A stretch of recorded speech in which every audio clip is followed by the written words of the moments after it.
Good afternoon. It is Saturday, March 23rd, 2024, and this is going to be a video submission for SGDQ 2024 of Final Fantasy Legend 2. Just a great classic Final Fantasy Legend game, part of the Saga series in Japan, re-released in North America under the Final Fantasy Legend title, just to bank off of that Final Fantasy branding that became big with the Nintendo versions of these games. This is a Game Boy game. The Saga Final Fantasy Legend games were all released on Game Boy originally, back in the very, very early 90s. 1990-91 was the release of this one. Sorry, I am still recovering from a cold. So I do apologize for any coughing or the way my voice sounds throughout this run. I did mention it was originally released for Game Boy. More recently, it's been released for the Nintendo Switch. It did also receive a iOS and Android port, as well as a PC port as well, which is what we're going to be playing here, the Steam version of Final Fantasy Legend. Sorry, Final Fantasy Legend 2. Yeah, this is a wonderful game, wonderful reminder of a lot of people's childhood, just tons of nostalgia factor on this, I think, for a lot of people.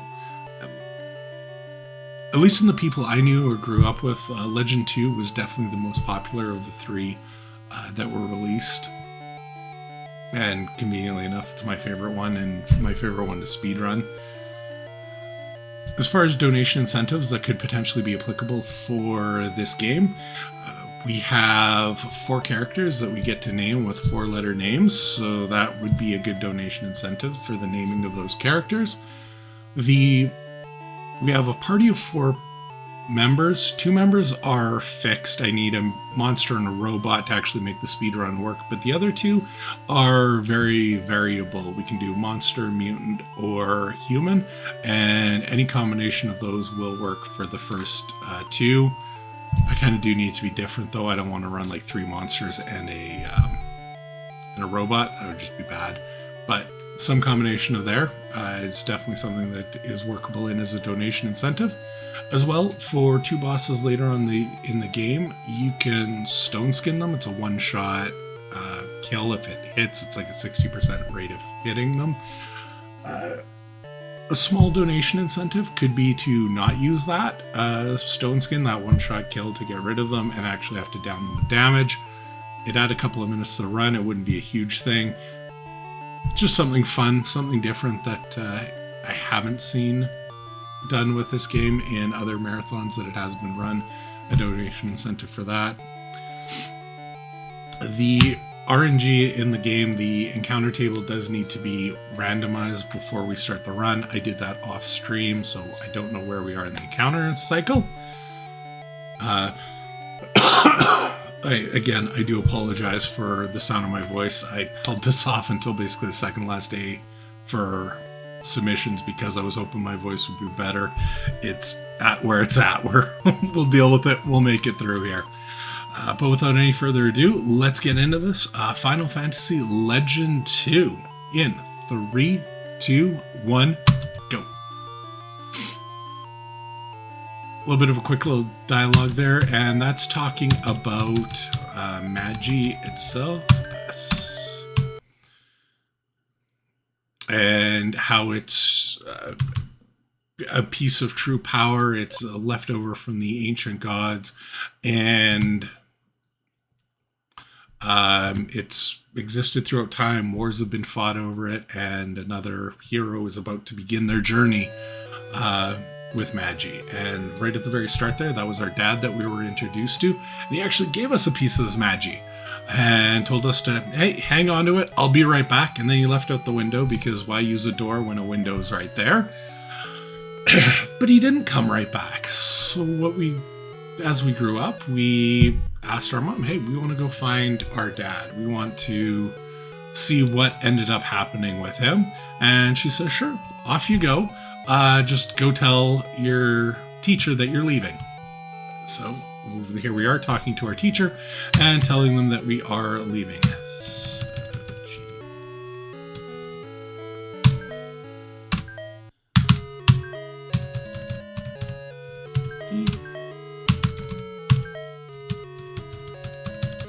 And this is where we pick our party. I am going with the 2 human party.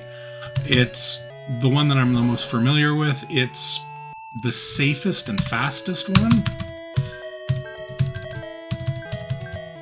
So that's just what I'm going with for right now, but I do have experience running other parties. It's no problem at all to switch to something else.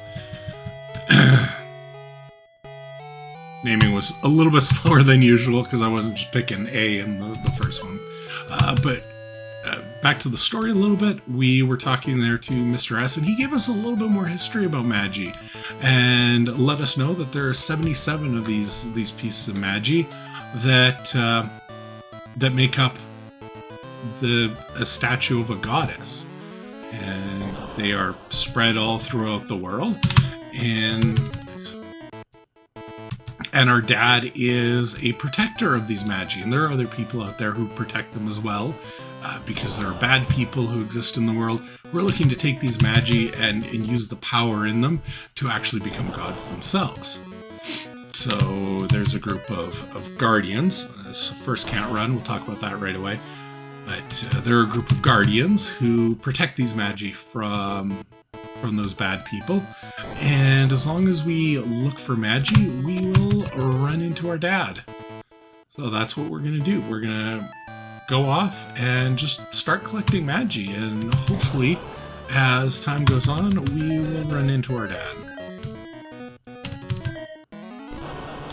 The first very mini boss in the game. Mr. S makes very short work of that mini boss. It works out to just be a random encounter as the run goes on in 2 more levels. That little dragon guy will just be a random encounter.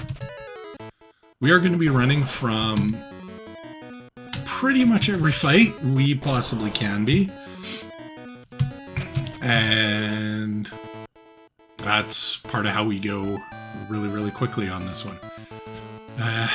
The biggest time loss or the biggest variable in these runs are the number of can't runs you get. It only becomes a big problem when you end up with guest characters like we had there with Mr. S. So what we're doing is, sorry, just to the plot a little bit here, we're just going around the first little world here. Oop.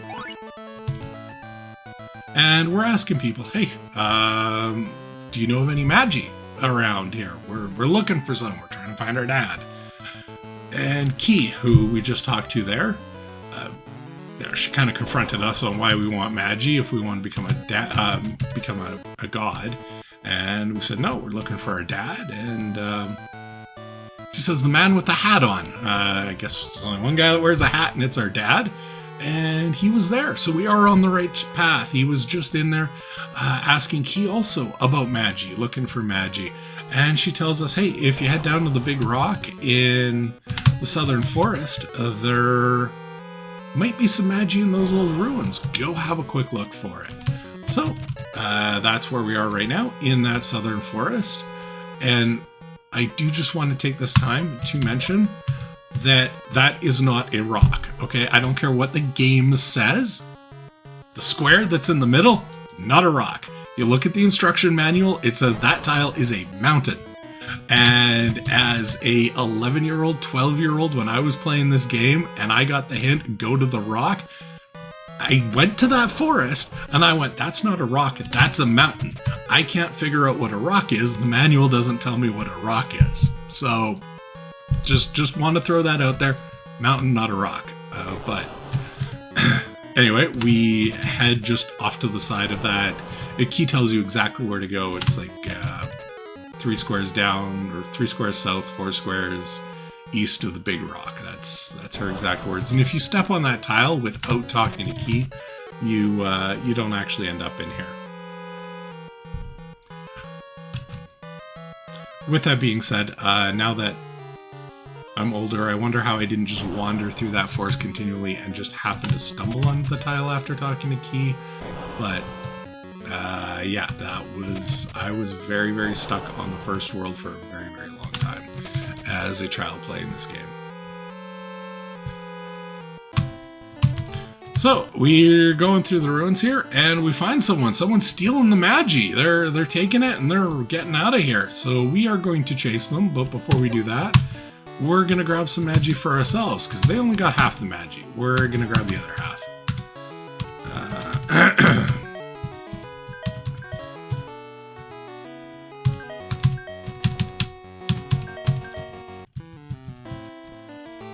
And now that we've picked up some Magi, we are going to go ahead and equip it, because the Magi has specific abilities into it. The Mana Magi that we equipped there, that increases your magic skill to the character that has it equipped, in this case our monster, so that'll make him a little bit more powerful. And we equip the Speed Magi to our robot, which will make our robot a little bit faster. Everything I do in this game, almost everything I do in this game, in this run, is going to be all about making that robot as fast as possible. At the very start of the game, you saw I unequipped those rapiers from the humans and put them on the robot. It's to make it go faster. The whip that I picked up and then put on the robot, make it go faster. It's all going to be about the speed of that robot. That speed has two benefits. First benefit is it allows us to run from encounters. Running from encounters is very important in trying to go fast, and this is a very heavy encounter heavy game, so we get a lot of them. Running is very important. Picking up Key there, which we just recruited her. We told her what ended up happening in the ruins, and she wants to join us. She is very distressed that one of Ashura, who is going to be the first major villain that we're going to fight, the first major bad guy, his minions took the Magi, and because he is trying to use them to become a god. So she's coming with us to try to help us out and stop Ashura, stop him before he gets the Magi and can really try to become a god. She's not an official guardian, but she knows what's right, and oh my goodness, she knows we need to keep these Magi away from bad people. Unfortunately, though, Key does not travel light, so once we recruited her, we end up with a very, very low agility, and we're going to end up getting a lot of count runs in this. This is even excessive for a lot of count runs. Like, I don't think I've had a run this bad in as long as I can remember. This is really bad. Fortunately, though, the game does have a run helper mechanic, though. Once one of your party members dies, then it resets their agility to be very, very high and allows you to run much, much easier. So that's why you're seeing, like, first round we're getting can't run, but then pretty much every time, the second time around, we're able to run no problem at all. And that's because with the dead character, we end up with super high agility in our party again, and we can easily run. Really nice mechanic that the game designers put in here, just to avoid you from being really stuck on a spot and really end up wiping the entire party here, because you just continually can't get can't runs. You'll get one, and then when things start going bad, then you'll be able to run. When a character does die in battle, it does come back to life with 1 hit point, so we don't have to worry about resurrecting any characters. And like, you could heal them. We don't heal them. That's just not something we do. We go out of our way to do. They'll heal after boss fights and after worlds, and that's good enough. We don't hit a single trip to the end.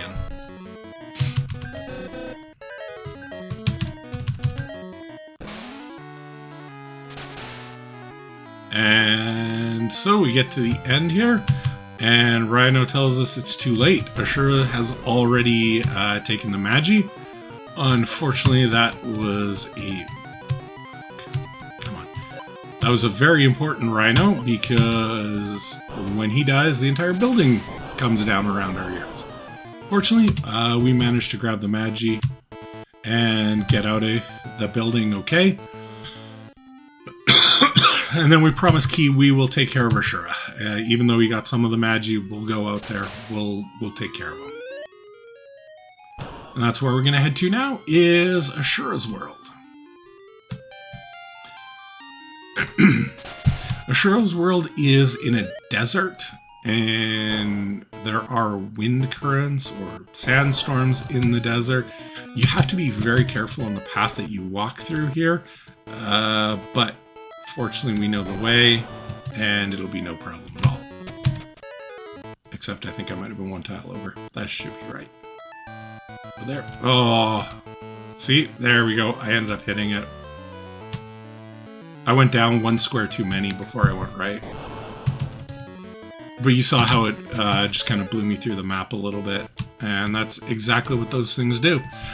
When I'm randomizing the RNG, there's a spot in this world that'll actually push you in a circle over and over and over again. So I have a save there. I just load it up and I just let it run around through the circle for a while and continually push my character, get in fights, run, fight, run, fight.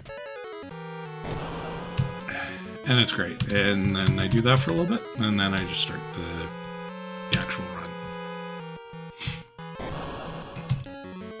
We are going to make our way through here, and this is a pretty long tower. Something like this would present a good chance for donations or to read off donations.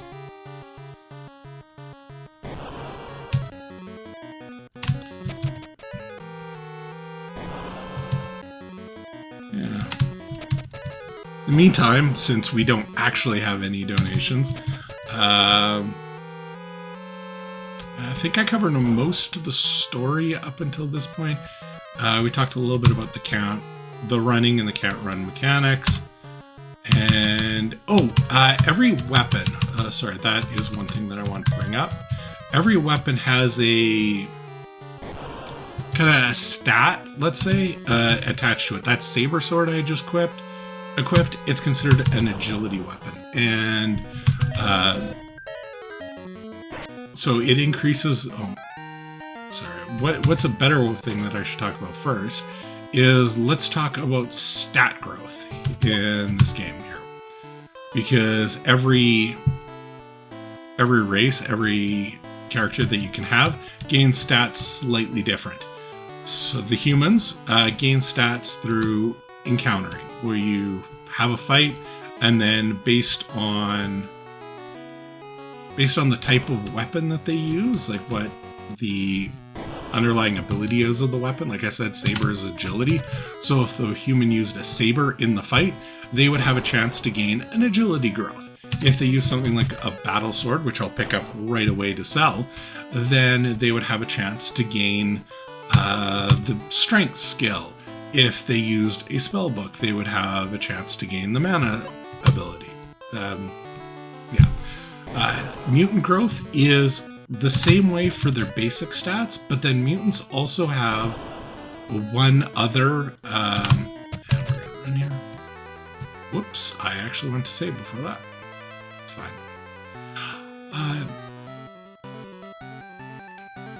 Sorry, mutants gain stats the same way, and then they have one other way of gaining stats. And the other way they gain stats is they gain it through, or they can gain spells. That's actually really bad. And they have 4 slots, so half of their available slots is taken up with potential spells. And perfect. They have a chance to gain a spell instead of a stat. And if they do, they'll fill up those 4 slots that are reserved for spells, and then after that, it'll automatically start overriding the 4th ability when you gain that spell. So if you want to customize your spells a little bit, just move whatever you want the least to the 4th slot, and then you have a chance to override it. I'll talk about the monster growth and the robot growth right away, but first I'm going to talk a little bit about the plot here really quickly. So we did take care of Ashura as we promised Key, but he gave us a little bit of bad news here. He told us that Key was born with Magi in her body. That's why she has this ability to heal, this born ability to heal. And he has micronized his minis, made them really tiny, and put them in his bloodstream to go and steal that magi from her body. So that's not good. It's made Key very, very sick. We went back, we went to check on her, and sure enough, what Ashura told us is true. That Key is very, very sick and needs our help. So we are going to go to Giants World. Because once upon a time there were giants, but they became small. They didn't want to live separate from everyone else. They wanted to join the rest of the world. So they became normal human-sized people, small for them, regular for the rest of us. And we're going to go see if we can borrow some of their technology and shrink down to help out Key. But here we are as we're running into Giants World, and as promised, if we search for Magi, we will eventually run into our dad, and there is a nice heartfelt reunion with his daughter. We let him know, hey, we're looking for you. Come home. Come back, spend time with us and Mom. We defeated Ashura. Everything is fine. And he tells us, well, no, there are others out there like Ashura, but I've got some Magi for you. You hang on to this, and when it's all done, when we've defeated all of the evil people out there, I will come home, I promise. Okay. We are going to continue our quest. We are going to collect Magi. We're going to help out so that our dad can come home. And the first step of that is helping out Key. And we go to the giant shop. He's got giant goods. He probably knows how to get into Giantstown. And he does. His friend Johnny from the bar knows exactly how to get into Giantstown. He won't tell us, but if we go talk to Johnny, maybe Johnny will tell us. So we go to Johnny at the bar, and sure enough, Johnny's good to go. Yep, you just go into the area, and there's a secret door. It's colored differently. Just go in there, and that'll get you into Giantstown. And there it is, just a few steps away from us. There it is, secret door. And that gets us into Giantstown. If we go there prior to talking to Johnny, we get a can't enter error message, and it is just that generic cannot enter. Doesn't tell us why, doesn't tell us anything about that. We need to talk and hit that quest trigger. Now that we are good to go. Pick up the 2 Magi. This also has to be done in this order. If we go into this hole first, it says need more Magi to open up the door. That is one thing that this game does. It really gates you hard with Magi checks. Every world you need to collect all the Magi to proceed to the next world. Otherwise, it'll give you, when you hit that door in the pillar in the sky, that spot where we're going in between worlds, it'll tell you need more Magi to open up the door. But this game is very, very fair, at least. It gives you a fighting chance to figure it out. Because that first Magi that we got from our dad, right in the intro dialogue, the Prism Magi, it tells us how many Magi exist in the world. So we know exactly how many we need to collect, if there's more, if there's less, before we go ahead and, if there's more or if we're done, before we go and actually try that door. A little bit of backtracking here, because now that we've got the micronizing potion, we need to go back and talk to Key and save her. So we're going back to the first world, and in the first world, we are going to do our very first shop. We are going to buy one thing. It is going to be a submachine gun, and we're going to use it for exactly 1 or 2 fights. It is going to depend on how fight 1 goes, if I want to use it for a second one.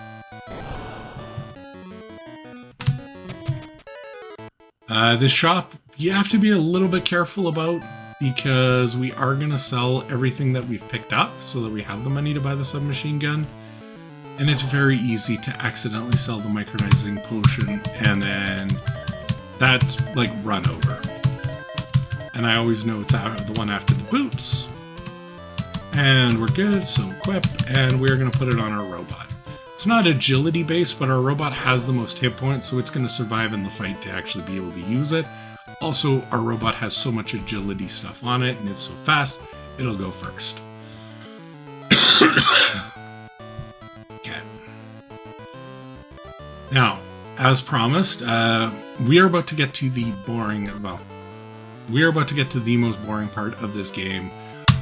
Once we go inside Q's body, there is no shopping, there is no nothing. You are just in here listening to this nice sleepy music and picking up magi. So this would present a very good opportunity for donations, but it's also going to present me with an opportunity right now to be able to talk about stat growth for monsters and robots, because those are the two that I have not discussed yet.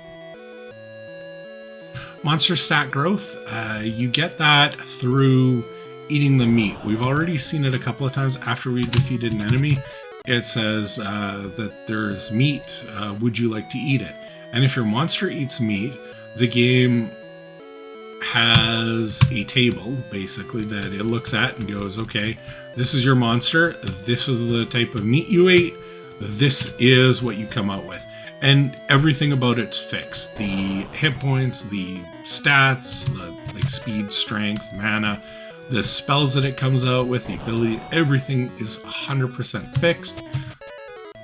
When you eat the meat, there is no growth. The growth, so to speak, is by eating meat. But that growth can be a little bit of a double-edged sword too. If you're not careful, you can have a really good monster, eat some meat, and actually end up with a downgrade. It's not always going to be a straight up increase. How people figured this out back in the day, what was good to eat, what wasn't good to eat, is beyond me. I never really did monsters casually. I couldn't figure it out, because it's very difficult to figure out, especially when you're a teenager. But besides that, it's also it also sucks to have something that's, oh, this is really good, and then, well, I want to eat because I want to try to get something better, and then suddenly you end up with something that's far worse, and now you have basically like a useless party member for a little bit. It's not good. But because of the speed run and the way that we're doing this, we have a very, very specific manipulation in mind, or a very specific growth chain for our monster. Our monster is going to eat exactly 2 pieces of meat, and I know exactly what we're going to end up with. Like, it's just the way we've designed this run. This is going to be a worm right up until we get to Race World, which we'll talk about in about half an hour when we get there. And then it'll turn into a Watcher. We'll take the Watcher right to almost the end of the game, the second last kind of mini boss, I guess it is. It's not a true boss. And we'll eat some meat there, turn into a butterfly, and that will be the final form of the monster that we'll use, and that'll get us through the end of the game. If I did run the 2 monster route, I would not be eating any meat quite yet. When we get into the next world, there is a very specific meat that we're going to be looking for. And then outside of that, after that, if I didn't get the drop I wanted, then it would just be completely random. And we would end up with whatever we're going to end up with at the end of the run.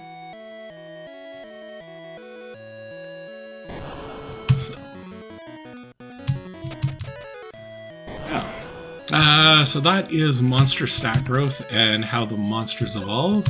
And then the final one is going to be robots. That is the bread and butter of our party. That is really what's getting us through to the end. And the way the robots work stat growth is every weapon that I can equip, every piece of armor, it all has some sort of robot stat growth built into it. It's going to give the robot some bonus of hit points and either agility or strength, depending on the weapon. So everything we're doing is very carefully geared towards giving agility, and then we just throw on a weapon that does 5x agility damage or 10x agility damage, and then crank the agility as hard as we can. The rapiers that we equipped at the start of the game, for example, those gave our robots 4 agility each. The whip I grabbed, that was another 4 agility. Saber sword was 6 agility, I believe. 8 agility bonus that I gave. Submachine gun, again, no agility on it. That was just a going on the robot to give it more hit points, give it more survivability, and the robot will probably go first. The Magi is all in a fixed location. Every time I play this game, it's always going to be in the second finger on each hand and in the 5th toe on each hand, or on each foot. So there's no guesswork here at all. I know exactly where I'm going. I know exactly where all of that Magi is. This is not random at all. Thanks. Oh, sorry, I'm kind of focusing on the game. I'm trying to do an SGDQ submission here. It has been a long time. I'm very excited to be playing this game again.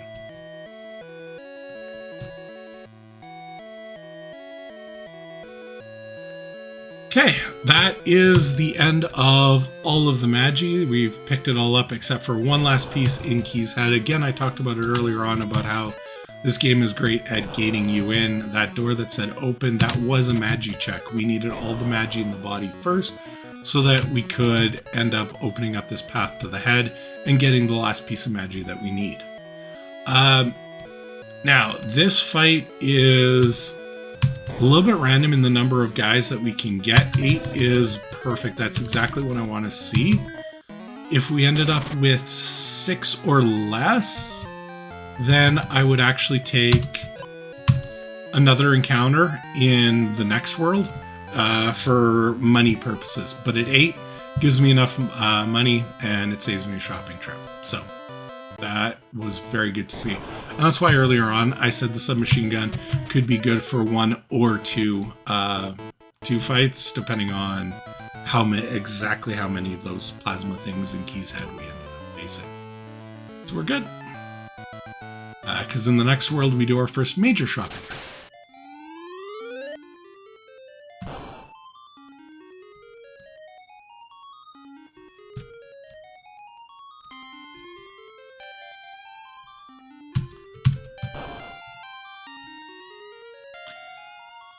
This would potentially present another opportunity to try to read some donations here as we move in between these worlds. We're talking about the robots.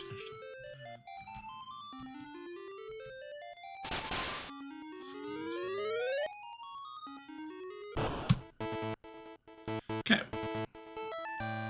So here we are at Apollo's world. And we are going to be introduced to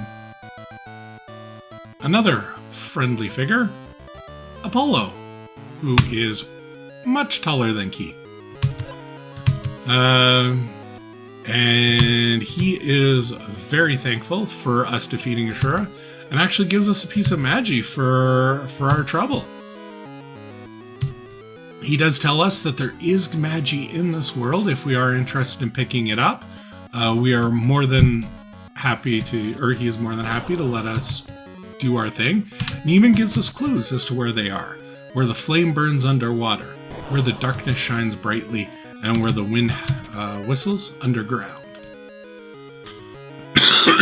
And the first one that we're going to get to is where the flame burns underground, and it's going to be this undersea volcano with more of the undersea music that we have been hearing in Key's body. I believe this is the last time we end up with this music.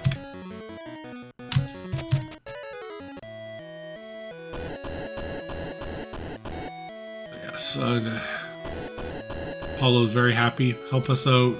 Give us some Magi. Give us keys to where the rest of it is, and yeah. Happy to see another bad guy taken out. go. Let's just pick up the Magi here.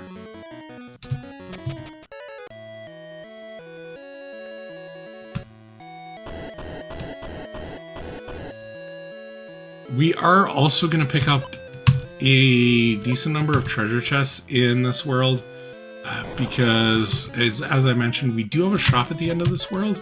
It's going to be one of the bigger ones. I would say we kind of have two pretty major... Oops, let's try this again. Run! There we go. We have two pretty major shops in this game. And then a couple of minor ones where we just pick up like one thing. So this is setting us all up for our big shop here. We are taking damage, that's why the screen's flashing. We're getting that crunching noise. Take 1 damage for every tile we step on of lava, but that's okay. It can't kill your guys. At worst, it can bring them down to 1 hit point. And as we've already seen, once one of our characters dies, they come back for the next fight anyway. So that was where the fire burns underwater. Now we are going to be in the disco cave, and a little bit of can be a little bit of a sensory thing with the floor. It might bother some people. I know depending on how I'm feeling on the day, it can definitely be a little not great. It's not as bad as some other games, but yeah, this is us seeing well with True Eye. True Eye is a piece of Magi that we picked up from the volcano. It was the one in the center chest there. If you don't have that piece of Magi, this screen is just flat out white or blue, green, you know, that color that you see off to the left and that you see at the top of the screen. That's what the entire dungeon is, and you can't even activate the first set of stairs. You're just kind of stuck. So we get the True Eye, now we can see, and now we can work our way through this dungeon. This dungeon also brings into effect the first instance of surprise attacks or unexpected attacks. I keep calling them the wrong thing, but the feeling behind them is still the same. The monsters get first turn before we get a turn.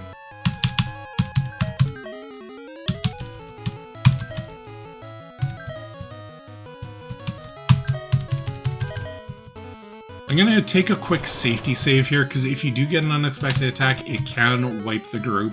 That was the reason why I equipped that laser sword, actually, because if we do get an unexpected attack, laser sword's going to give our robot a little bit more hit points, as well as a little bit more agility. Like, we have to equip the laser sword anyway, so I'll take the hit point and the agility bonus right now, because I don't need that submachine gun anymore. And that gives him a better chance of living through the unexpected attack. I'm not going to save scum through here or anything like that. That's a way too overkill for the boss, or sorry, for the unexpected attack. Even in a marathon setting, I really don't worry too much about dying in this game. It does have a wonderful little built-in retry mechanic on any fight that you die on.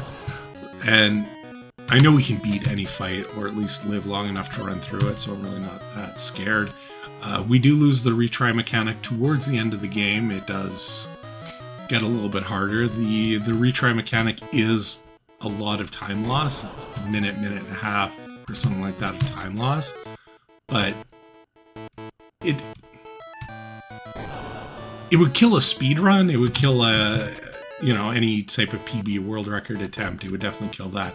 In a marathon, it's no big deal. It's just a few extra lines of dialogue. It really doesn't matter. So that's why I'm not aggressively saving. And even with Ashura, when we fought him and I didn't save before, I did mean to. I did intend to. I just got a step too close to a sprite, and I automatically started talking to him. But I wasn't worried. If he would have wiped the party, we would have hit the retry mechanic, and it would have been fine. This cave here, I did mention that there was a site. Oh, beautiful. Right on time. I did mention that there was another fight that we would have been looking for and something that we would have submachine gunned down. Oh boy. And the fight would have been Medusa. Those 3 fights, right as I was about to talk about them, showed up. Absolutely beautiful timing. Thank you very much, Medusa. They can be submachine gunned down, that entire group of 7. 1 shot, down, done. So it's a very quick fight. The other thing that I also think about, or that I would also do with Medusas, is in the event that we run a 2 monster route, like if we do have a donation incentive for that and it is hit, the Medusas give us a meat drop that I would pick the second monster to be an imp, and then if imps eat Medusa meat, they turn into a big eye, which we see right there on the screen. Wow, everything's coming up like right on perfect timing. Sorry, but they would turn into a big eye, and that gives us a skill called Warning, and that Warning would negate back attacks. Oh god. Okay, we picked up our friend Lynn here. She came down here to get a potion for her mom, and she got stuck. She can't get back up the slide, and she can't defeat this monster because she is very slow and very weak. As you can see, no damage there. Ooh. We're a little bit slow. Usually we get to go first. Oh, nice.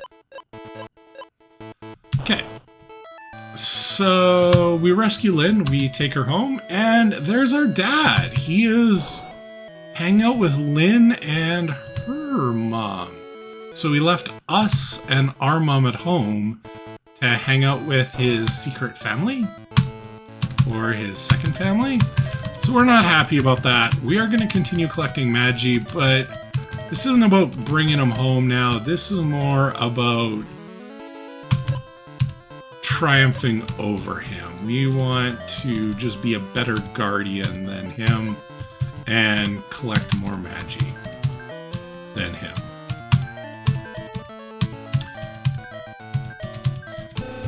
There we go. That's our second big shop. So yeah, we're pretty unhappy about that. We're done with this. We've done a shop now. We're out of here. Let's go somewhere else. Let's put this behind us and let's start being better guardian. Let's start showing Dad what we can really do. You can see in that shop, I bought 1 headbutt, 2 laser swords, just kind of on the differences here. If I wouldn't have got as many of the plasmas in Key's head, I couldn't have afforded the second laser sword. I would have gone to... If I didn't get the plasmas, and if I didn't get the Medusas as the lone group, and if I couldn't get that extra money, I would have gone 2 headbutts, 1 laser sword instead of the other way around. If you're really, really, really tight on money, you can go 3 headbutts. It does still work. It's just the laser sword gives, I think, an extra 4 agility over the headbutts. Well, so our quest to do better than our dad at collecting Magi did not go well.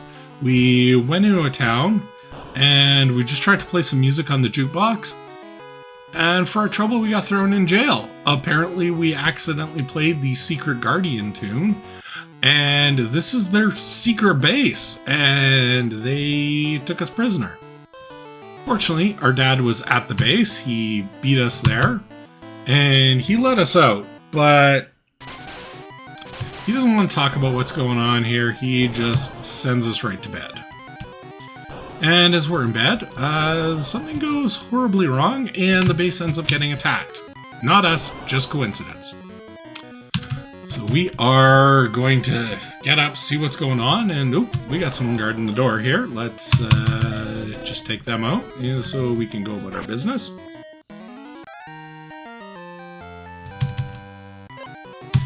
And yeah, they're stealing the Magi.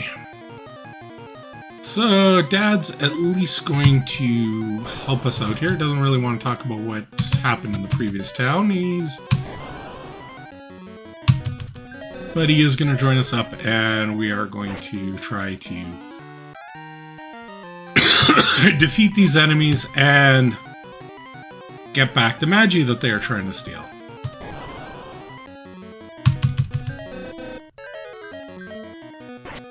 With Dad back in our party again, we do run the risk of can't runs once again. His agility isn't quite high enough to completely make everything can't run, but with the second rapier and with the second laser sword that we picked up, we have a much better chance than if we had bought the headbutts, the 3 headbutts. But we do still have a small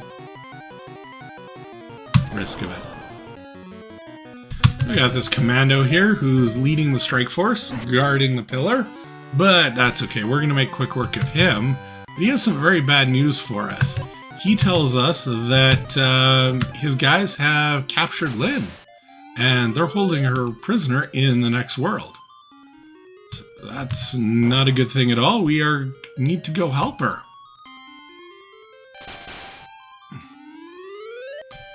Kind of nice. You can grab a quick shop here. The doors, the monsters did such a job of the town. They blew the doors off into the pillars in the sky, but fortunately they're still connected to the shops behind them. So we go here and we find out that Lynn's father was a guardian, and him and our dad went on a mission, and only our dad came back.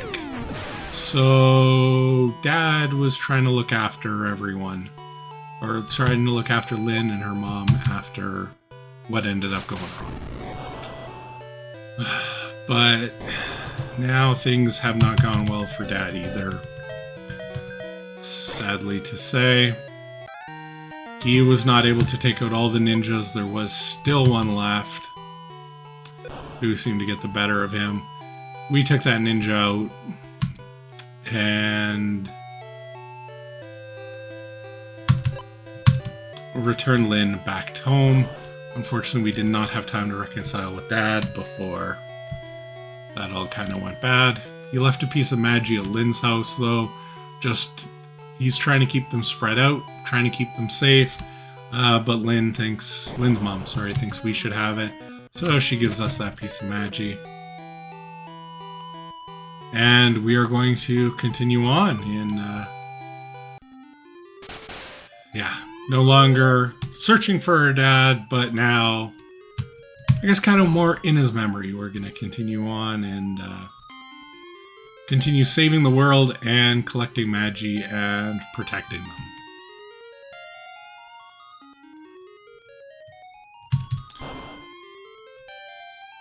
After that, this is going to bring us to Venus's world. One of the most trigger-driven, I want to say, worlds that's out there. It's this and Ito, which is in 2 worlds. Just incredibly trigger-driven. So here we go. Beautiful city, kind of modern. Got some skyscrapers in there and everything. And even some elevators, if I can hit the elevator properly. And let's go have a quick talk with Venus, see what she has to say. So she is very happy that we defeated the ugly Ashura, because she is all about beauty, because she's the goddess of beauty. And yeah, she's happy that we defeated ugly Ashura, and ugliness is not welcome in her world. So as a favor to us for our hard work, she will grant us stay in her world, which we do appreciate. And that talking to Venus opened up these doors. If we would have come out here first, those doors would be sealed shut and we couldn't get out into the world around. And we're going to head out into the world around and see what is out and about outside of the pretty city. And we got this little hut, small village of people kind of doing their own thing. And we got Leon. He used to live in the City of Beauty, and he was exiled. He had a little bit of an accident and injured his leg. Injured legs aren't beautiful, so out of the city with you. Which is very unfortunate, and he left his girl behind, sadly. He is very worried about her, but there's nothing he can do. He can't get back in the city. I wonder if this sewer that just happens to be outside of the city, all nice and unlocked here. I wonder if this would lead back into the city for us. Let's have a quick look. We do have to talk to Leon. If we try to get in the sewer before, it'll just say cannot enter and not give us any real reason. We need to talk to Leon to hit that story trigger. Like I said, very story trigger intense game or world. I'm gonna pick up this PSI sword, something to sell later, and we're gonna fight this undersea hermit. This guy can be a bit of a pain in the neck here. He has a defensive attack that's a shell, which just blocks my laser sword. And there's nothing I can do about it. I just get to keep on fighting. It just extends it by a turn. He can't beat me, I can't beat him. It stalemates it. I've had him do it 6 turns in a row. It was horrible. I was sitting here, I was just like, I don't know what to do. I tried my monster's flame attack. He's strong against flame. Monster couldn't even do any damage. I was like, I don't know what to do. I don't know what to do. Just kept on attacking. Eventually he stopped shelling and we got through, but definitely had a lot of unnecessary time to the run. We are not going to pick up that bottom right chest. That is just a monster in a box, hanging out, waiting to trick someone, and we're not going to fall for his trick. So we're just going to keep going. Overall, this game is, it's really neat how they've done it. You have this overarching story about Magi. This one is also a mimic, sorry, so we're missing one of these treasure chests. But you have this overarching story about the Magi, the goddess Isis, the guardians who protect the Magi, the evil people who are trying to take the Magi, trying to rise to become gods themselves. You know, that just whole overarching story that we've been going over for the past 48 minutes. But also, within each one of them, we have all of these different worlds with their own very unique, very self-contained plot. You know, Venus and Leon being exiled, the whole thing that we're going through right here. It's, you know, we knew nothing about it. There was nothing to say about it until we got here. Then we get deeply involved in it, and when we leave, it won't even be a second thought. So we're going to check in on, this is Leon's girl Flora. We're going to have a quick chat with her. She needs to get married to Niles. And she really, really doesn't want to because she loves Leon, but Venus isn't really giving her a choice. And as we're having this discussion, a volcano erupts out of the ground. If you talk to some of the other NPCs, there's an overall story about earthquakes that are happening and stuff like that, so it's not super out of nowhere, but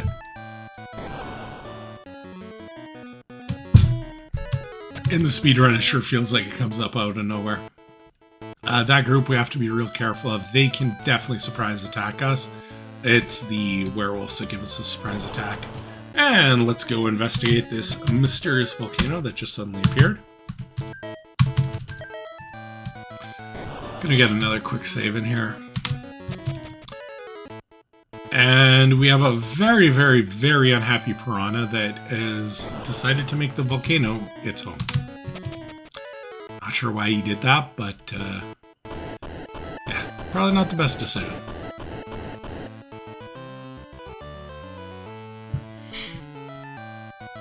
This is the longer of the two volcanoes. It's going to be much longer than the last one. This would present another very good time for donations.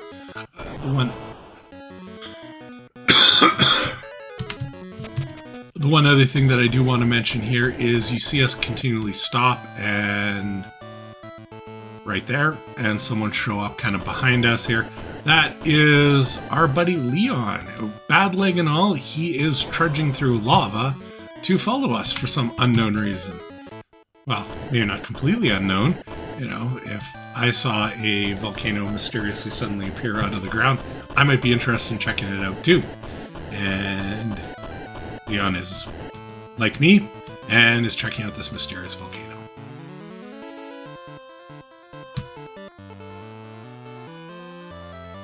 Yeah, again, this would make a decent spot for donations. I'm just going to rest my voice for a minute here.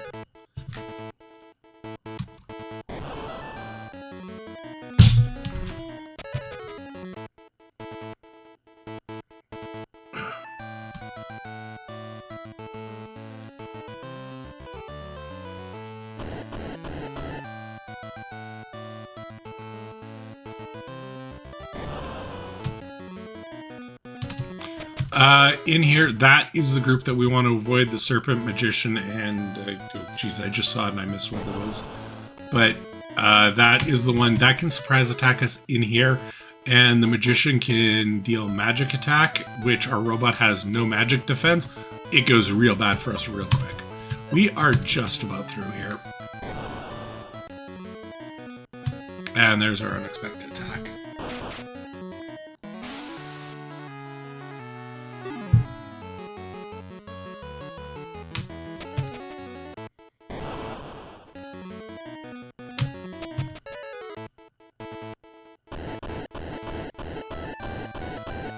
I still have Leon. He's still hanging with us, bad leg and all.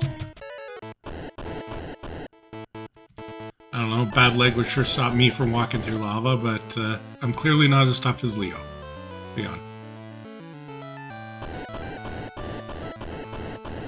This right here is the final level of the dungeon. Just about through here.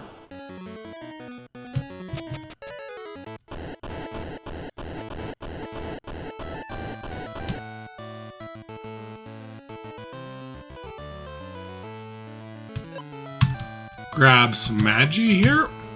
Despite Venus saying there was no magi in the world, in her world, we seem to have found a lot of it. And Leon apparently picked that moment to make his move. He stole that magi of power from us. Now, if you were angry and your girl was about to marry someone else and you just stole a magi of power, where would you go? My guess is going to be to the town to go try to get your girl back. Let's see if that was Leon's plan too.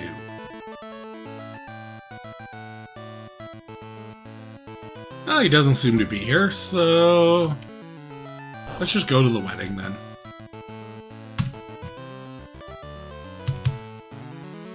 Interesting note, this scene right here that we're about to see plays the intro theme that we're hearing right now. And then right now, this is the last song of the game. The song that plays in the final dungeon. So, first track, last track are in here. So Leon does charge in. He does try to break up this wedding. And Venus laughs at him. One piece of magi and a knife is not enough to take her on. But Flora's got an idea. She is going to take Leon's knife and scar herself so that she has to be kicked out of the town. And that angers Venus. And Venus wants to fight about it. So we say this has gone on far enough, and we're just gonna get rid of Venus here. Enough's enough. What we're trying to avoid here is that flame attack that we just saw right there. One flame is okay, two flames is game over. That is also game over. That's why we saved right before the fight.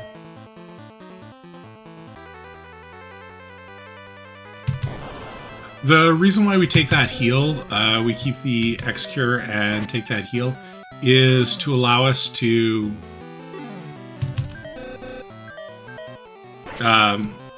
be able to heal up to full. It lets us survive the flame. If we didn't do that, then we would actually die to that flame. There we go.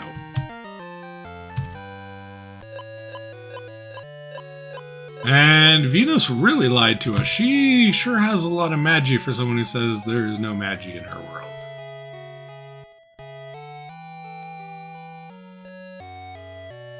So Leon and Flora get to live happily ever after. Niles, who things seem kind of rough for because he was about to get married and now he ended up losing his girl. Flora actually knows someone that likes Niles, so it's not a bad ending for him either.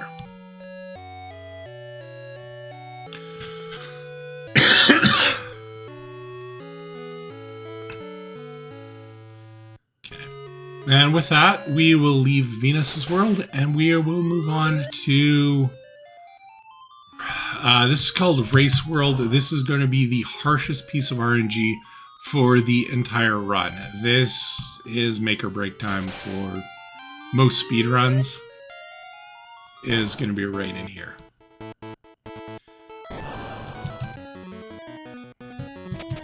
And in Race World... I'll talk a little bit about it while we get in all set up, but there is a giant dragon race going on, and you can ride one of the dragons, and this is being put on by our good friend Apollo, who we saw earlier on, and he has made Magi the prize. The winner gets some Magi, so really, really powerful, really good prize.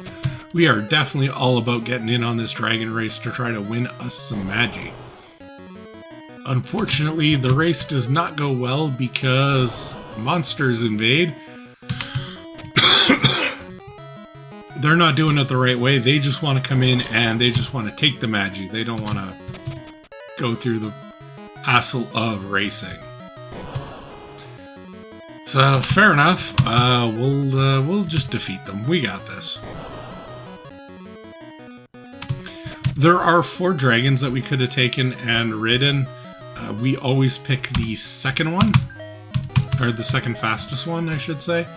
The dragons have varying speeds, cost various amounts of money, and run you into various numbers of encounters on the track.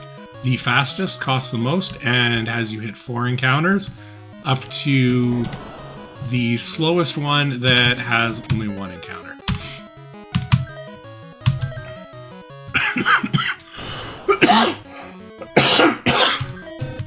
And this is the random fight that we have to worry about.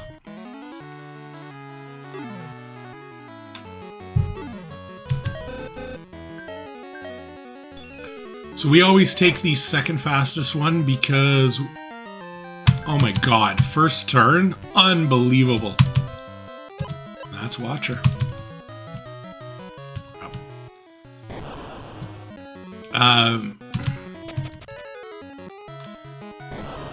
Yeah, sorry. We always take the second fastest dragon because that gives us 3 fights. However, the first one doesn't have a boss fight, so we can just run from it. So it really gives us 2 fights. The dragon's a little bit difficult to control, but is still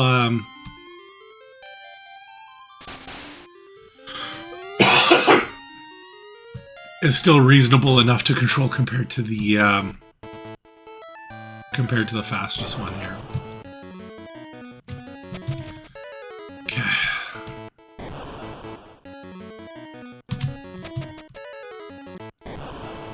Now we're gonna see where picking up that Watcher paid off. First of all, the Watcher has warning that the big eye has, so that prevents us from surprise attacks, and also has a very powerful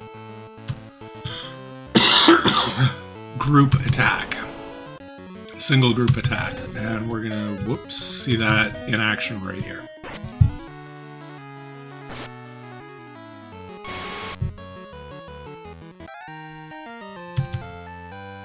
And there it goes.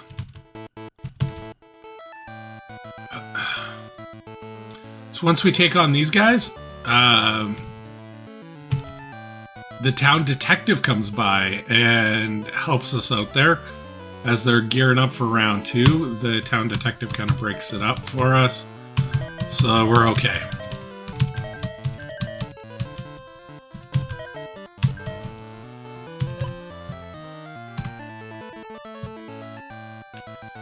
There's a little bit of variation in that shop. You always 100% buy the cat claw. If you got some really good drops and some really large monster groups like that, that group of 4 can be more than just 4.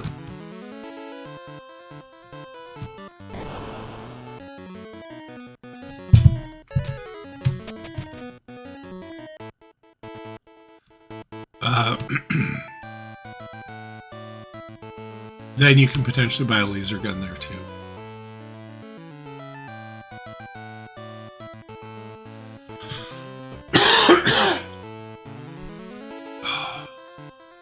So we learned there's some smuggling going on by the shopkeeper, and our buddy Hannah there, who helped us out earlier on, is a town detective, and she's trying to shut down the smuggling ring.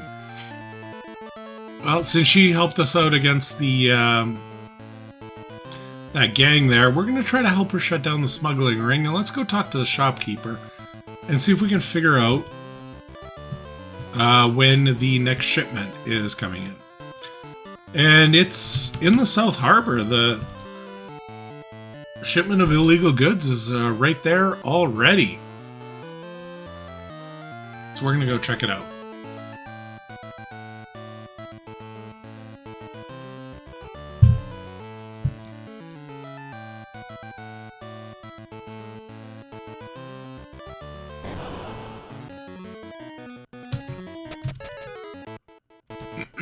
And sure enough, here it is. There's their boat. Let's get on it. Let's see what this is all about.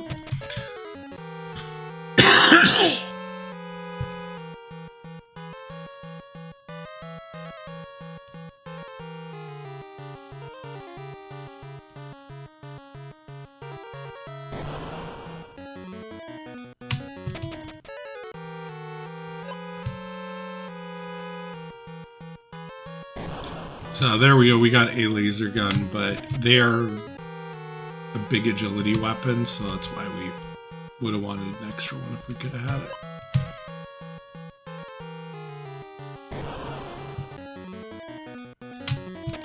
Starting to get into some in-game stuff here.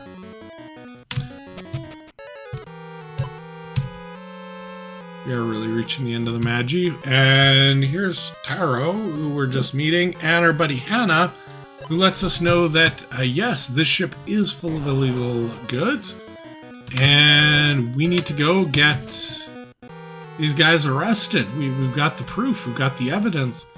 This ship is full of bananas. Yes, that is what they are smuggling here.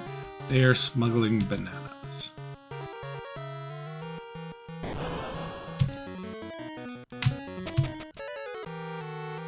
So,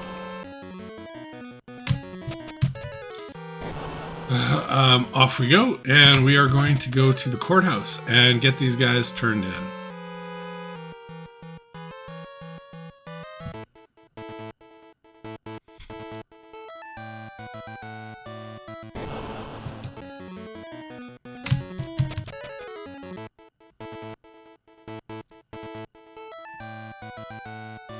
Some of these walks would potentially be good time for donations.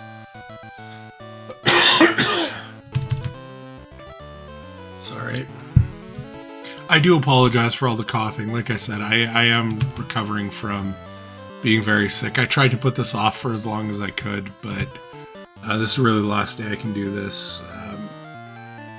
I know the submission's closed tomorrow, and again, I'm so sorry for all the coughing here. Just bad timing. Okay, but we do try to get... we do try to get this get these guys arrested. The judge sends his guys out there, and there is nothing on the boat, nothing suspicious at all. No bananas to be found.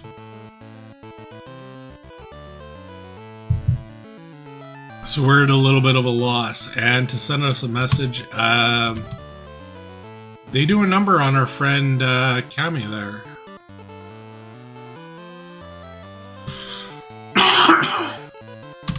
So Hannah's had enough. We are going to get to the bottom of this. We are going to stop this.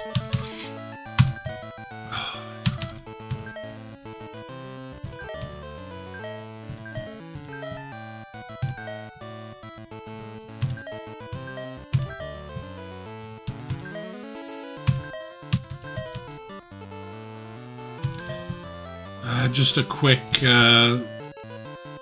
equipping there. For the first time, these humans are actually gonna become very, very useful here. The tank is just a fixed damage weapon that deals a lot, so we got that on one of our human. The other one you saw, I equipped a rapier. That is useless, but I need it to be able to use the Magi Aegis that I equipped, which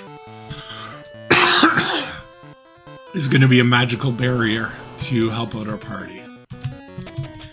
So we're going to go into the back of the shop, and we are going to confront Echegoya about this smuggling and what is going on. But we find there's someone behind him. Ichigoya is not running this. It is Shogun who is actually running all of this. We're going to burst in, we're going to play our music, and get into a little bit of a fight here.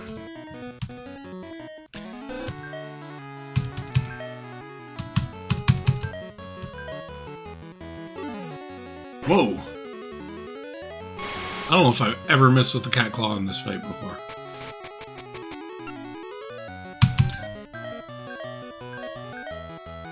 First time for everything. I'd say first time for everything, and then we just missed twice, but we got the beam in there, that fixed that all. So that didn't go as well as we thought. We got Ichigoya, but the Shogun was really running it. And more than just running illegal bananas, they also have a lot of Magi. Shogun is collecting Magi as well and trying to become a god. And our friend Taro is a guardian, knows of our father. But he is not strong enough to take on Shogun alone. Fortunately, he will join up with us, and the two of us together are going to try to take on Shogun here.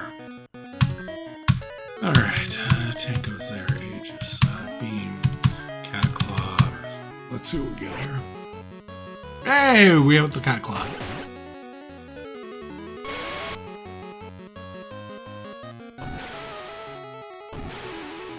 Nice. So we take down the guards, and here we are in Shogun's palace. We're going to put a stop to this banana smuggling, as well as rescue the Magi that's being used by these guys. I guess rescue is not quite the right word. We are going to take their Magi and keep it safe.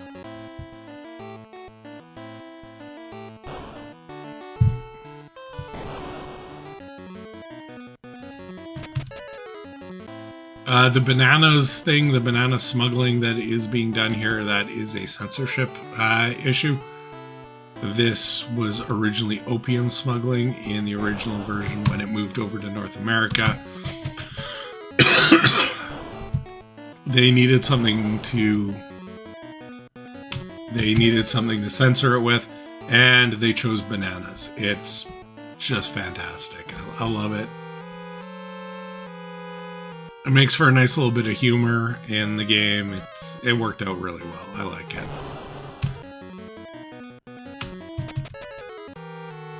I don't know if when I was, whatever, 11, 12, I don't even know if I would have understood what opium was. Somehow doubt it. Playing this game, but whatever. They censored it anyway.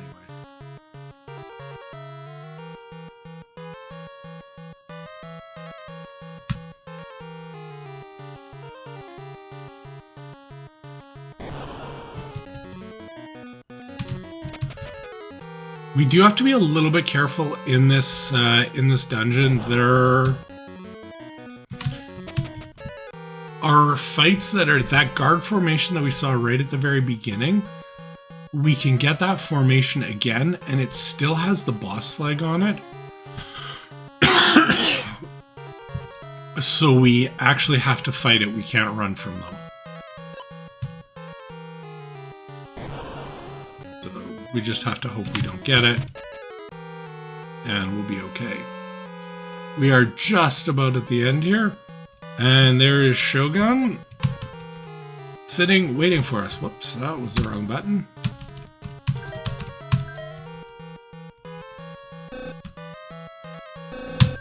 Saber for samurai.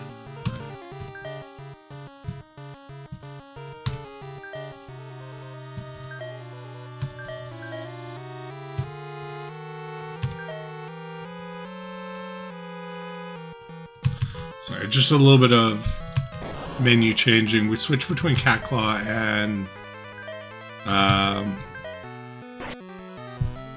the bow a few times, so it's just easier if they're right next to each other.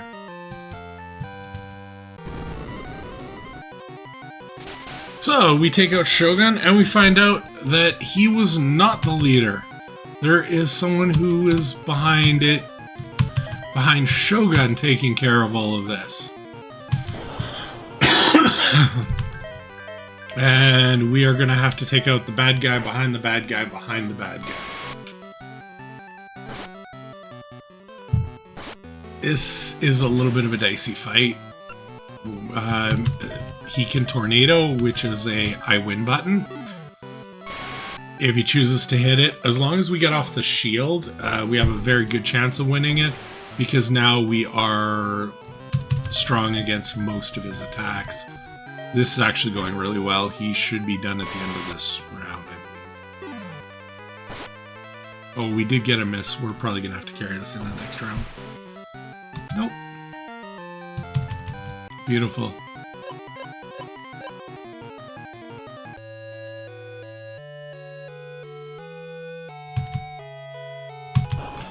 So we only have 10 more Magi left to go. We have almost rescued all of the Magi. We are doing great work here.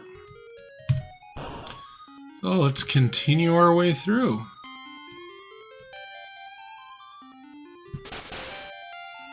This next world is either the easiest or hardest world of the entire game.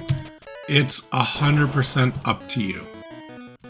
This is called Nasty World. It has a dungeon in it, appropriately named the Nasty Dungeon. If you want to play this the easy way, you do this, and then you leave. That's it. One piece of Magi, and we're good to go. That's Nasty Dungeon the easy way. Nasty Dungeon the hard way is, it is 10 floors of very long, very windy, hidden doors, treasure chests. It is nuts. It has the best items in the game in there. The hardest monsters. It has everything. Everything good and everything bad. But it is 10 very long, very windy floors. The game really makes you work for it to try to, if you want to try to get everything. But this is a speedrun, so we're going to grab the Magi and we're going to be out of here.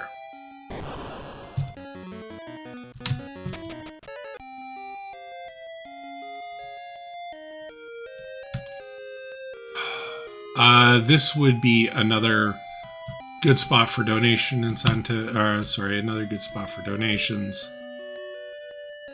Just as we're walking through here, not too much to say about it. But I will give you a little bit of information about it anyway. This is Valhalla. This is Odin's palace. And if we had died, I talked about it earlier on, the game has a built-in retry mechanic. It teleports you here, and you get to talk to Odin. This is where the entire time loss comes from, is you're talking to him. You talk to Odin, and he tells you he'll bring you back to life. He will let you fight again, as long as you promise to fight him one day, because it's his wish to fight the greatest warriors of all time. So that is the retry mechanic there that's built in that I was speaking to earlier on. After you defeat Odin, because we are, spoiler, going to defeat him, the retry mechanic is gone. If you die, that's it. You really die. So I will be a little bit more careful with saving.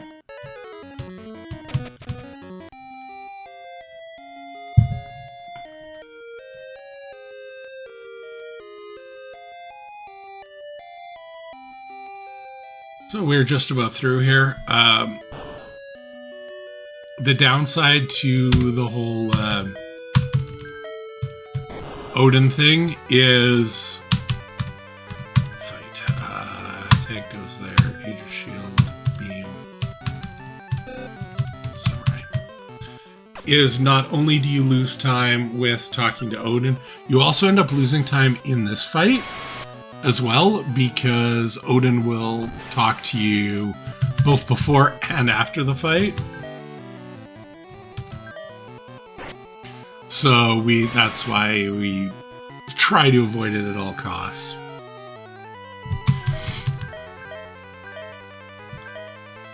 Odin is a interesting fight. This can go one of two very different ways. It's going pretty good right now. He can either sit there and use spells that we're strong against and it's no problem at all, or he can bring out his spear and just four-shot us and it's all over.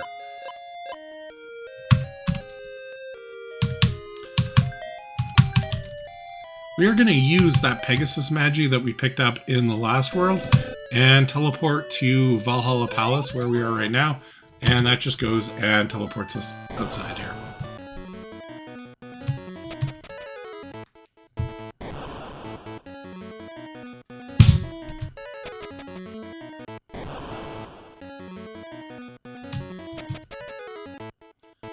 At this rate, I'm going to run out of water before I get through the speed run.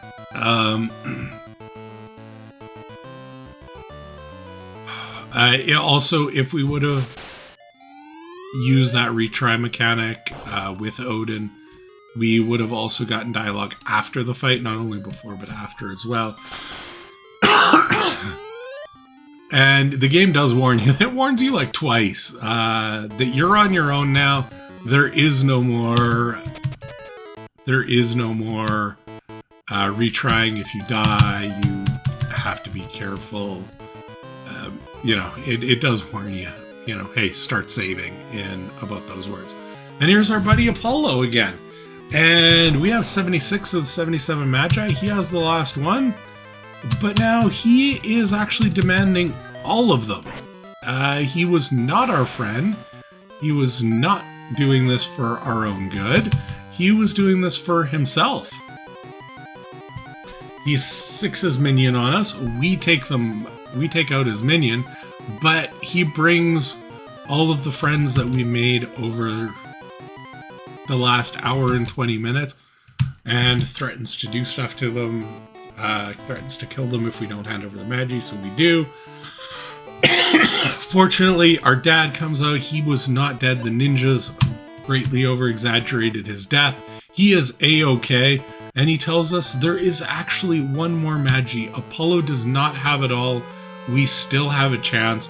We have to get the last Magi from the final dungeon. And that fight with Minion there, when I mentioned earlier on about the possibility of donation incentive to use no stone, that was what I did there. Is I used the stone. We got him first turn, which is actually really good, really lucky. You know, that can definitely not hit. That can miss a lot of times. So that would be the donation incentive there to not use that. I would have used beam instead and just tried to kill him down with damage eventually. Okay, but now with Dad joining our party again, we are happy. We are reunited. Let's go get that last Magi, and then we will take on Apollo.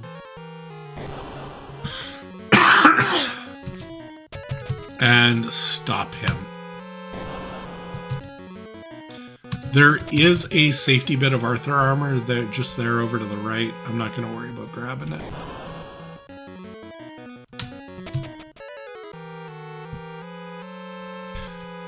This dungeon is another decent chance for donations as well. Fun little note, the first 2 junctions you turn right on, and then everything else you go left. As far as the floors go, like on the first 2 floors you go right, and everything else you go left. I had so much trouble remembering this when I was first trying to speedrun this game. Which way do I go, left or right? And then I figured it out. Right twice, every other time is left. I figured that one out, but it wasn't until I was watching someone else's video I learned that in Ito's Palace, it alternates left, right, left, right, left, right on which way you go. Never had any idea. Took so many wrong turns. Didn't see that pattern.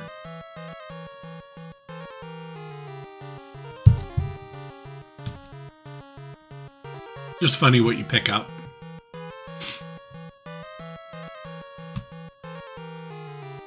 If you go left, there's like a secret door. It takes you all the way around the top that you can't see, and that's where you get Excalibur, because what's a fantasy game without Excalibur?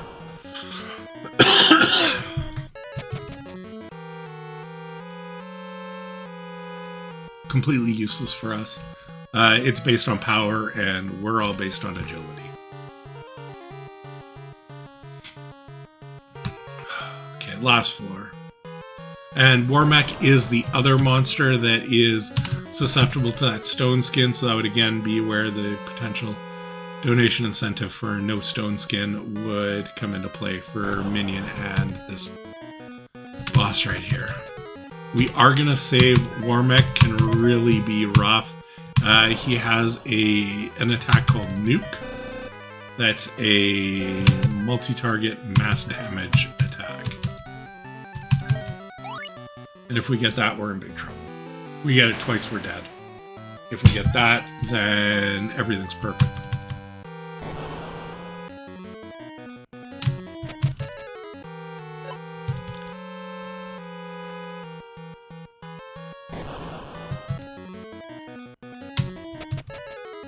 Wow, so that was a first turn stone on Minion, on Warmech, and a first turn Watcher, and a first turn with the Medusa again. Wow, this is actually a really, really good run as far as RNG goes. This is about as good as it gets. No! No! I did it again. Fucking did it again.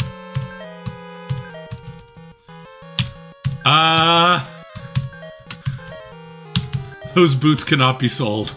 There's just no way around it.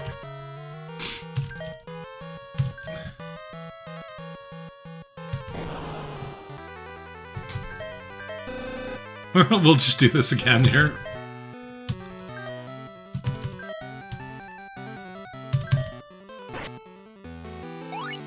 Let's see if we can get lucky twice in a row here.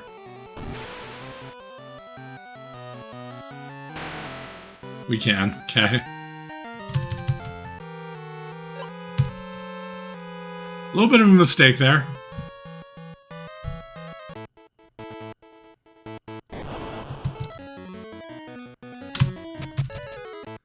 I've ended speedruns doing that. Yeah, funny story. Like I've ended so many speedruns just accidentally autopiloting and selling everything. In my world record run, because I was well ahead of pace coming into this world, I was so paranoid that basically as soon as I got Dad, I equipped those boots so that that wouldn't happen. Because I was like, I'm not losing another run because of this.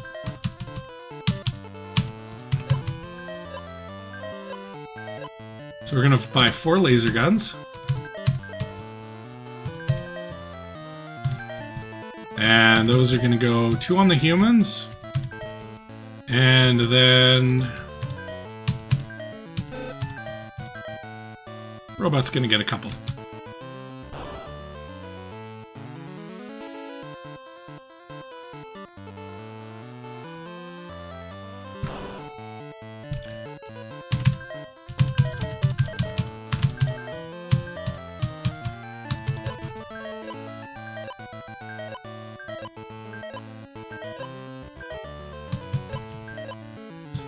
Perfect.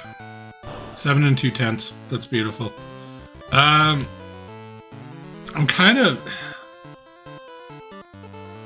partly embarrassed that I sold those boots. It's so easy to do. But I'm also Kind of glad that, you know, I did it, and it kind of shows like it's not run over. I reset back to where I did it. Whatever. I lost a couple of minutes. It's not the worst thing in the world to do that. There are not a lot of run killing problems here.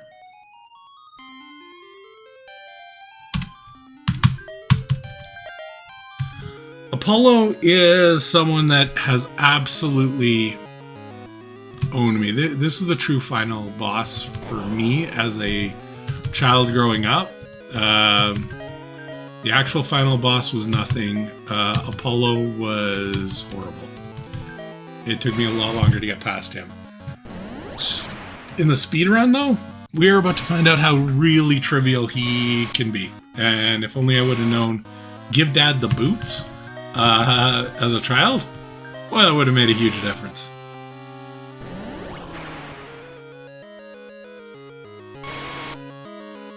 I feel like I always gave Dad flair, but it was those boots. And that's what ups his magic enough, and this is a real trivial fight.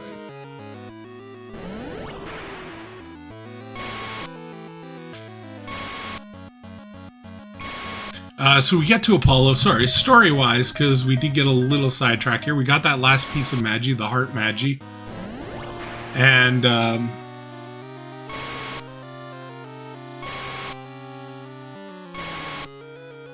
just realized we didn't equip it.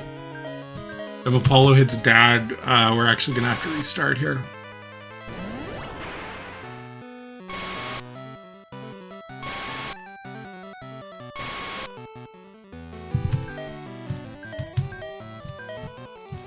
And now we switch to Cat Claw and Flare.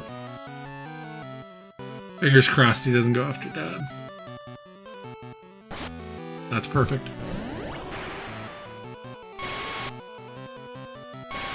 You should equip the Heart Magi on the robot. Not on the robot, on the Evil Eye. And then you're fine. So story-wise, we run into Apollo, and we tell him that... we tell him that he doesn't have all the Magi, that he's actually in trouble. And he doesn't listen to us. And we fight him, and in the end, because his Magi's incomplete, he starts melting down, he explodes, and Dad takes the brunt of the hits so that we will survive. So we promised our mom we'd bring our dad home, and here he is dying. We need to do something. So we are going to use the Magi, all 78 of them. The Guardians had lied to everyone in telling them there were 77. All 78 of the Magi, and we are going to bring the goddess Isis statue and to life, and she's going to bring our dad back to life, which she has done. But Apollo's destruction has triggered an explosion, and the world to destabilize, and we need to go fix that. So we're going to go with Isis and go to the center of the earth, and we're going to help her out and fix this.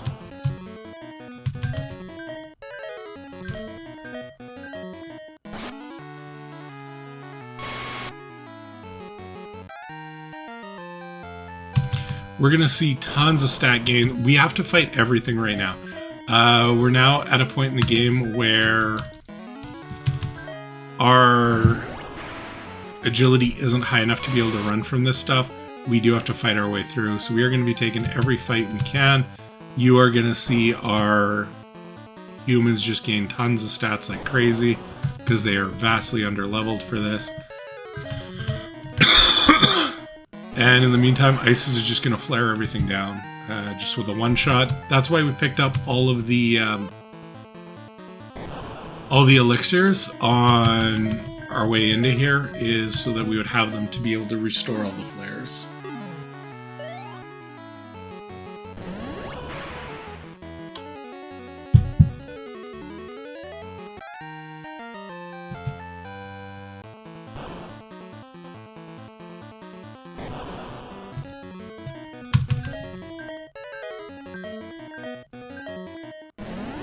Oh, it's a waste of a flare to defeat one pudding.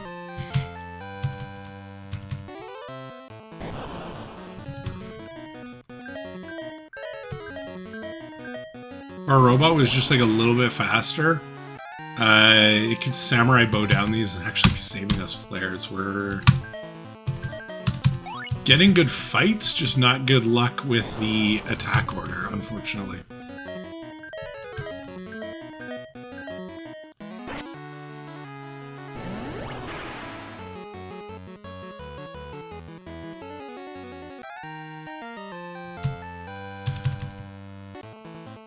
This is going to end up bringing us to one final boss, or sorry, it's going to bring us to a mini boss that is going to be our final meat drop, the final piece in the evolution of our monster, and give us the one that'll end up being the end game. It should be at the end of this, yeah, the one right at the end of this row.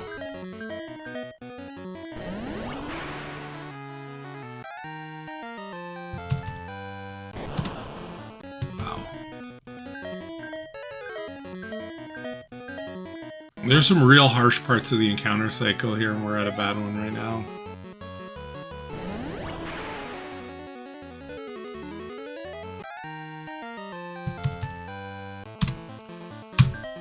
So we are going to tent.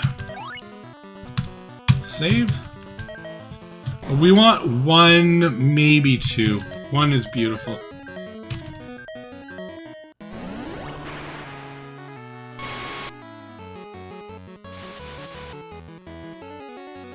Perfect.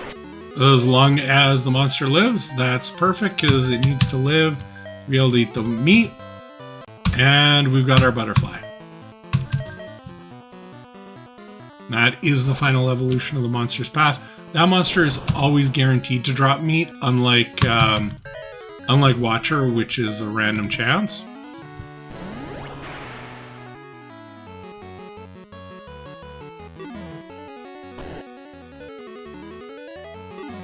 And go so well.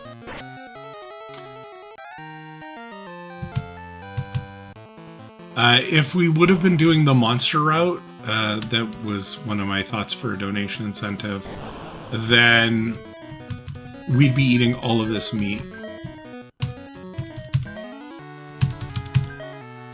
on the other monster and trying to see what we could evolve it into. Because the second one does not have a... The second one does not have a set path after you get to the... after you get past needing it for the big eye, then it can be anything.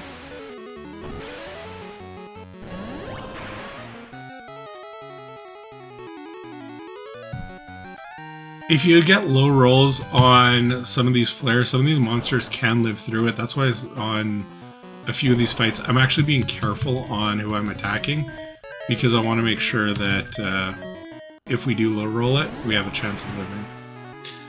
So got to be real careful here, because that is my last flare, and this conveyor belt will... Holy crap. It will push us forward like it did. And you can get into an encounter. I was menuing like crazy. I don't know why it wasn't picking it up, but yeah, you can end up getting into an encounter. And it really let me go for a while there, mashing the menu. Same deal, open for one or two.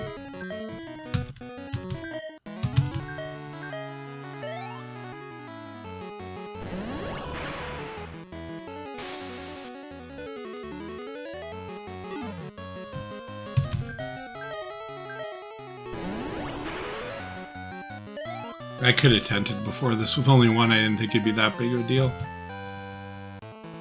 That guy's also guaranteed to drop meat, but that's not a meat drop we want. And this is it, the final maze. So you go all the way left. Damn it. Those guys are... These guys that I'm targeting, they can really be something else.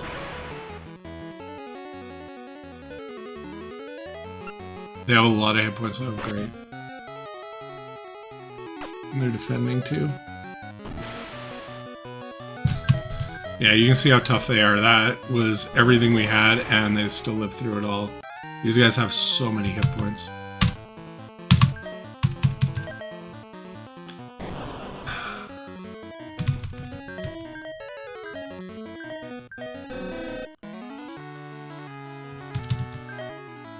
What did I do wrong there?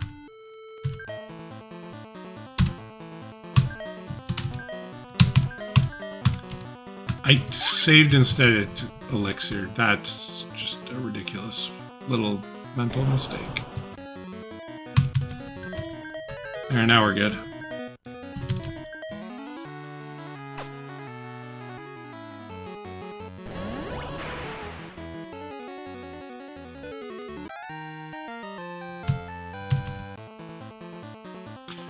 So you go all the way to the left until you can't go anymore, then you go up until you can't go anymore, then you go to here, go up to the broken one, and then left until we can't go left anymore.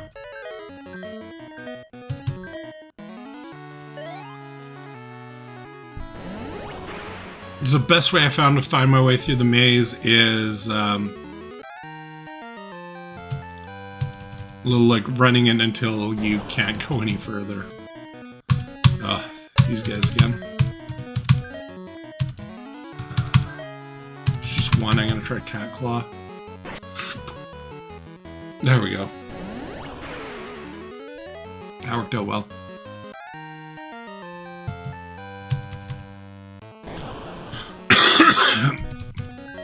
If you do get pushed forward into a fight, like one of the ones that were on the bridge or something like that, you can definitely fight through it. You can definitely live through it. I've done it before. It's not a huge deal. A little bit of a slowdown, but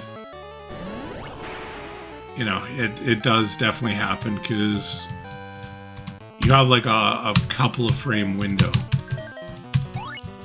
to menu while you're getting pushed through the conveyor belt before it pushes you onto the next tile. So it can be really close. Depending on how the encounter cycle is going, I've done it where I've just menued with one flare left just in case, just for safety, and that could be how I do it as well in a marathon setting. Here we go, though. This is the final fight. This is Arsenal. These are the defenders of the planet. ISIS, I'm not sure if I mentioned it, we came down to the core of the planet to repair it, and this is the defense system of the planet. So we are going to take down the defense system so that we can actually repair the planet. Arsenal has 3 phases. Phase 1 is cannons.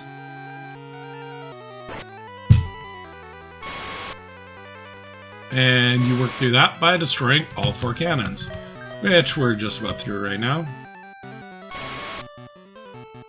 If you do take too long, it definitely will repair those cannons. And then you have to keep going with the phase. We are in no danger of anything anywhere near that happening. This is phase 2, where it attacks with its little smasher.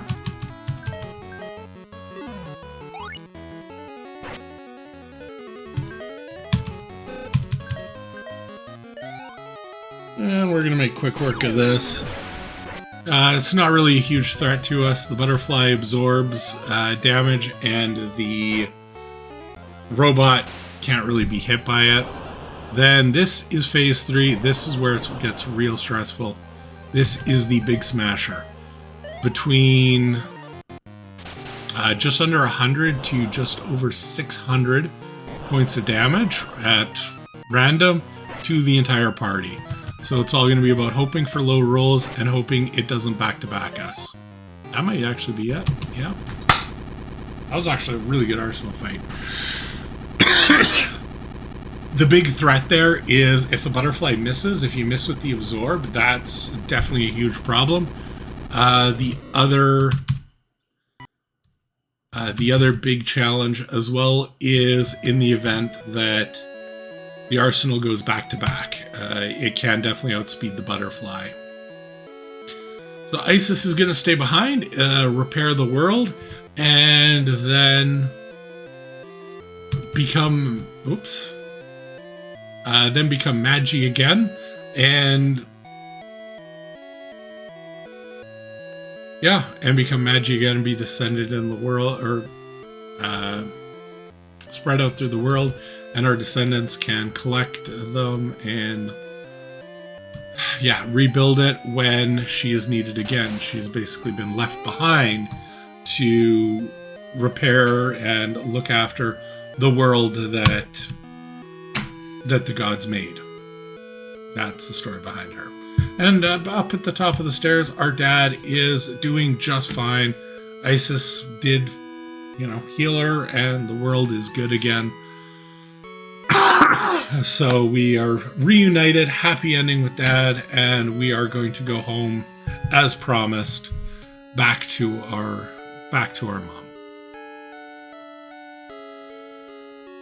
This ends the